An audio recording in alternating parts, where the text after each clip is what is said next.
There is a moment in every single ending where the silence feels heavier than the words. And that's where growth starts. It's the space in between of what was and what will never be again. Today, we're talking about endings, romantic relationships, friendships, and family connections. One of the key things that I think is so important when it comes to your healing and growth is to not just get stuck on what happened to you, but to understand your nervous system story and what your body had to carry to survive the relationships that have been in certain seasons of your life. When something ends, I don't want you to think of it as a complete loss, but more so you are now having to rewire your entire body for what the new normal and new form of safety may look like. And you're not broken for struggling here. You're just human. And when a bond breaks, it can register as danger to our bodies, especially when we've had a love that was very inconsistent in our childhood. Endings can feel like abandonment, even when you're the one choosing to leave because it is no longer serving you and who you're trying to become. And that is just your old wiring doing the job. It is still operating from a sense of a survival strategy that did keep you safe at one point in your life. And you have to think of it like this. Your nervous system learned patterns to keep you safe, like hypervigilance, people pleasing, numbing, or overfunctioning. And they worked once, but they may not work now. And just because they worked as a kid, you don't have to carry them into adulthood. And a quick reset that you can try, especially when you're in the midst of letting go and everything feels extremely heavy and you feel your body moving you back into the old wiring and you're just combating each other in terms of, no, this is who I'm becoming versus your old wiring trying to pull you back, is you can name it. You can say, I feel activated and I feel unsafe. And ask yourself the question, what is mine to carry today and what isn't? Your body wants completion, so you have to give it a way out that doesn't require sacrificing yourself. And the thing with endings is that you need to honor yourself, who you had to be to get to where you are now. Many of us may have grew up in a household that was full of chaos, and we learned to keep the peace by reading the room, anticipating needs, and holding the family together by being a part of the system and obeying the unspoken contracts that were already in place long before you had a choice. That is a version of you that was great at surviving, but now you deserve respect and not shame. And also, you shouldn't be in a position where you feel like you have to blame anybody. It is your way of reparenting your inner child, not for performance, not to earn love, but to simply say, I'm not abandoning you anymore.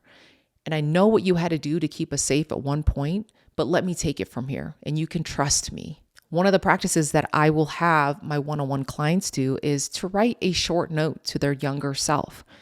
And this is simply out of gratitude and to give you a form of safety and to have your voice, but to feel like you can actually use it and to just say, thank you for being so alert all this time. You kept us safe. You don't have to scan for danger anymore, and I will handle it. So you're not betraying your past by changing, you're honoring it by evolving. Something that is so difficult about relationships ending is the fact that there is just so much grief involved. And this amount of grief can cause people to not want to let anything go because dealing with it just makes you have to be present with it. Grief doesn't ask you when it can or cannot visit. You really have to let it process through your body and feel it and be present with it. And you're going to grieve the version of you that had to play roles that no longer fits, and also grieve the relationships that can't go on with you and the relationships that did serve you at a certain point, but you wish were different and could go along with you and evolve and expand. And so endings ask you to hold two truths at once. You can miss them and still know that it's over. You can love someone and still choose distance. You can grieve and grow at the same time. It is letting yourself live in the reality of the situation. Sometimes your truth can be muddied up by your recollection of what may have happened, what should have happened, what the other person said, what you might have said or done. But what's most important is, where are you right now? And really making sure that your body feels safe in the moment and giving yourself that space to grieve. And when you give yourself that space to grieve, I think something that's really important is you will feel the joy that the relationships once served in your life, and also feel sense of sadness of what it is that you're losing, and recognizing that that sadness is there for a purpose. It is there to serve you so that you can become a better version of yourself without feeling like you need to abandon your needs and your desires to keep other people comfortable anymore. I think this is the biggest lesson, is to know that you don't have to continue operating in survival mode to live a fulfilling life. And the people who understand that are the people who are going to expand and evolve with you. And those who want to keep you in the smaller, shrink down roles that you once played when you were just surviving, they're likely not going to be very happy, and they're going to misunderstand everything that you're doing because it's going to be so unfamiliar to them, just as much as it is to you. And another way to reframe depth and your relationships is to understand that just because an ending had to happen, because the completion of that relationship had to be, you don't have to create binaries like who was wrong, who was right, who was the villain, who was the hero. We all love a clean story. And there are situations where you may have been right, especially if there was abuse. You can name that harm and what happened, but you don't have to continue living in it. And for many endings, the deeper work isn't about sorting characters, who played what role, who did what to who, but it is about seeing the patterns. Do I keep choosing emotional projects? Do I confuse chemistry with safety? Do I overgive to feel worthy? Peace isn't found in getting that final verdict. It's found in changing your participation. You break the cycle by responding differently than what you were trained to. And you try this as a reframe. So you go from why did this happen to me to what boundary keeps me safe next time? And from I wasn't enough to I was over functioning to keep this connection alive. And from I failed to I told the truth about my limits. This isn't about blame. It's not about power. It is about you gaining your sense of freedom and peace in a way that you never had the opportunity to until now.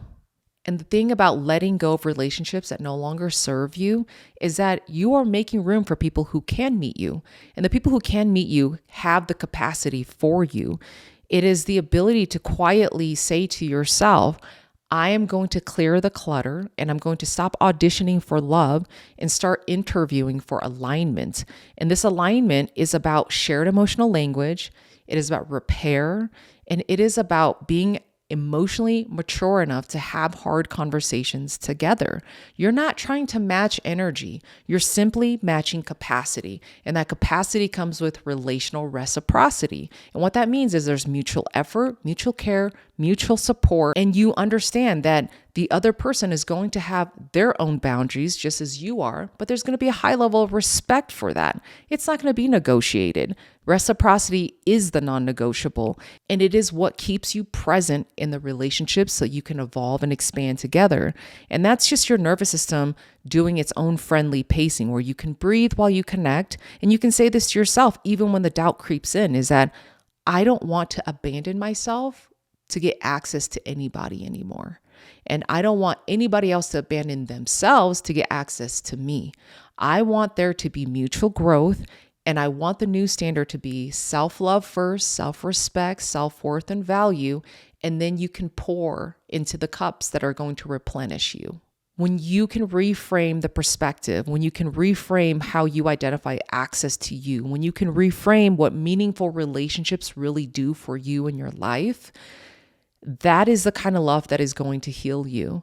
And that brings me to my personal story, which is around my grandfather. You know, there are certain people who change the entire trajectory of your life simply by just loving you right. And for me, that person was my grandfather. He was a father I wish I could have had. He taught me what safety looked like without making a speech about it. He showed emotional regulation in real time. He modeled how to make the right choice, even when it was the hard choice. And I remember saying to myself, I hope I can marry somebody just like him someday. He was just so kind and so patient. He met my grandma's fire with humor and gentleness. And I don't think I would have recognized that kind of love had he not been in my life. It showed me that love repairs what childhood breaks. One of the things that just gives me so much peace, and why I'm able to just let grief run through my body now is that his legacy lives through me. I mean, every goal I've chased, every boundary I've set, every piece of advice that he's ever given me, I still carry on with me when I make decisions today. And I think one of the greatest gifts that he really truly left me was the gift of really investing in myself in terms of healing and growth. When he died, that's what put me into grief therapy, and the grief therapy turned into trauma healing and trauma therapy. And then my compassionate self just took my curiosity beyond what therapy could give me. And I really started leaning into learning more about what happened to me, not out of blame or shame, but to really understand why I operate the way that I do, so that I could then really make the fixes where I needed to, so I don't pass my trauma down to my children. And I say this, and I don't want it to seem like it is a badge of honor because it comes with so much pain, is that I am breaking generational cycles. And the healing has been so difficult and so lonely. As many of you know, if you're on that path, you lose a lot of relationships. It could be romantic relationships. Luckily, I still got my husband here by my side. You lose friendships, you lose family connections, and it feels so isolating. But what's waiting for you on the other side is a gained sense of peace that you've never felt before in your life. You stop responding and reacting things that you once used to, where it was just your default reaction was to lash out, to shut down, or, to leave the situation. And now you're finding better and much more healthier ways of dealing with conflict and adversity in a way that it serves you and it serves your growth and your learning. So as you navigate the ending of relationships in your life, something to ask yourself is, what version of me is still trying to earn love that is already gone? And how can I thank my inner child for surviving while refusing to let it continue driving my life? Endings don't erase who you are. They reveal it. And they ask you to grieve what was, honor who you had to be, and choose who you are becoming. You're not starting from scratch this time either. You're starting from wisdom. You have experience. And there's room in your life for people who can meet you there.